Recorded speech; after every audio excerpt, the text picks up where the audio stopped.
बिस्मिल्लाहिर्रहमानिर्रहीम। अस्सलाम वालेकुम। कैसे हो दोस्तों? मैं उम्मीद करता हूँ कि आप सब खैर वफियत से होंगे। दोस्तों, आज मैं आपको होम्योपैथी की मेडिसिन एंथेमिस नोबिलिस के बारे में इंफॉर्मेशन दूंगा कि इसे हम कौन कौन सी डिजीज़ में इस्तेमाल कर सकते हैं। उसके अलावा जिस्म के मुख्तलिफ अज़ा में हमें कौन कौन से साइन और सिम्टम महसूस हों तो इस मेडिसिन को हम इस्तेमाल कर सकते हैं। ये तमाम इंफॉर्मेशन मैं आपको इस वीडियो में बताऊँगा, तो मेरी सबसे गुजारिश है कि वीडियो को एंड तक लाजमी देखें।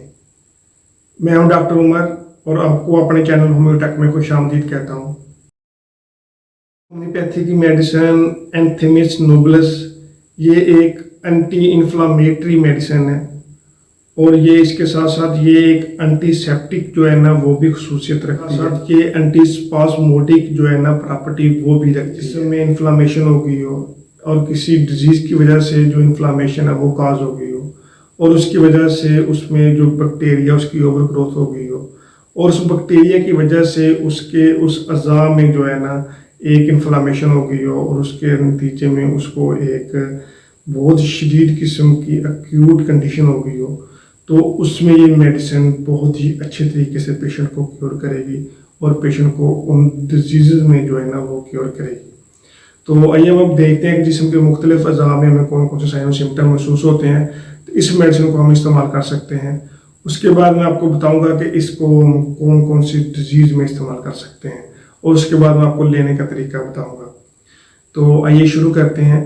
तो सबसे पहले हम देखते हैं कि एंटी नोबिलिस जो है ना एक एंटी इन्फ्लामेटरी मेडिसिन जो है ना है, यानी इन्फ्लामेशन को ये दूर करती है और जो उसकी बैक्टीरिया की ओवर ग्रोथ हो रही हो उसको ये कम करेगी और उसके नतीजे में जो इन्फ्लामेशन होगी उसको रोकेगी।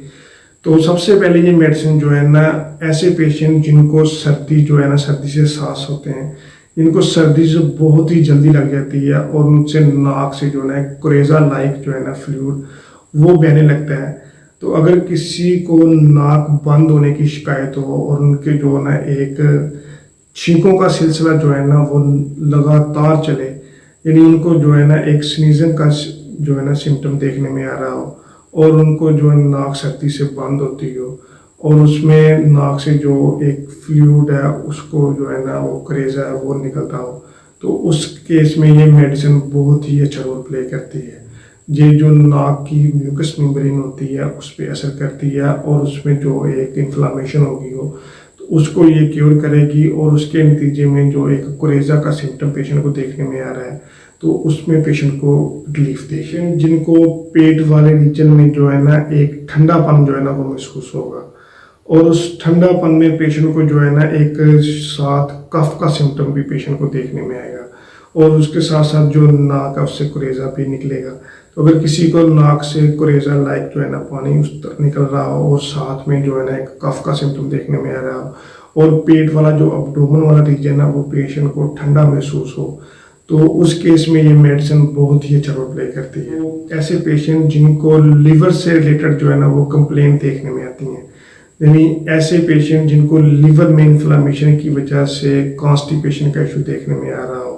या उनके बाइल जूस में कमी हो उसकी वजह से उनको नोजिया और वोमिटिंग का सिम्टम जो है ना वो देखने में आ रहा हो, यानी उसमें हेपेटोमेगैली जो है ना वो हो गया हो, तो उसमें पेट में एक अफारा लाइक जो है ना सिम्टम देखने में आ रहा हो, जैसे वो खाना खाते हो उनका पेट जो है ना वो फूल जाता हो और उसकी वजह से एक नोजिया वोमिटिंग का सिम्टम जो है ना वो पेशेंट को देखने में आता हो, तो इन केसेस में ये मेडिसिन बहुत ही अच्छा रोल प्ले करती है। ये लीवर वाले रीजन पे ख़ास तौर पे असर करती है क्योंकि ये इन्फ्लामेशन को जो है ना दूर करती है और जो है ना एक माइक्रो ऑर्गेनिज्म जो बैक्टीरिया की ओवर ग्रोथ हो रही है उसकी वजह से जो इन्फ्लामेशन जो हो रही है उसमें बहुत ही अच्छा जो है ना वो पेशेंट को रिलीफ देती है। जिनको टाइप 2 डायबिटीज़ में जो है ना बार बार जो है ना वो पानी की एक डिज़ायर होती है, यानी जिनको एक यूरिन होता है उसमें एक कॉन्टिन्यूंसी देखने में आती है और उसके साथ पानी की बार बार डिज़ायर होती है, यानी उनको बार बार पानी जो है ना वो उसकी तलब होती है, तो ऐसे केस में भी ये मेडिसिन बहुत ही अच्छा रोल प्ले करती है। तो आइए अब हम देखते हैं कि होम्योपैथी की मेडिसिन को हम कौन कौन सी डिजीज़ में इस्तेमाल कर सकते हैं। केस में भी इस्तेमाल कर सकते हैं जिसमें पेशेंट को छींकों का सिलसिला जो है ना वो आता है और लगातार चलता है और ऐसी छींकें जो है ना वो बंद कमरे में ज़्यादा होती हैं और खुले कमरे में वो उससे को थोड़ा सा रिलीफ मिलता है। उसके साथ साथ अगर किसी को लीवर वाले रीजन में डिसऑर्डर हो गया हो यानी लीवर वाले रीजन में इन्फ्लामेशन होगी और उसमें के नतीजे में हेपेटोमेगाली का सिम्टम देखने में आ रहा हो, यानी जो बाइल जूस का उसकी कमी हो गई और उसके नतीजे में जो पेट है वो थोड़ा सा वजनी हो गया और उसमें एक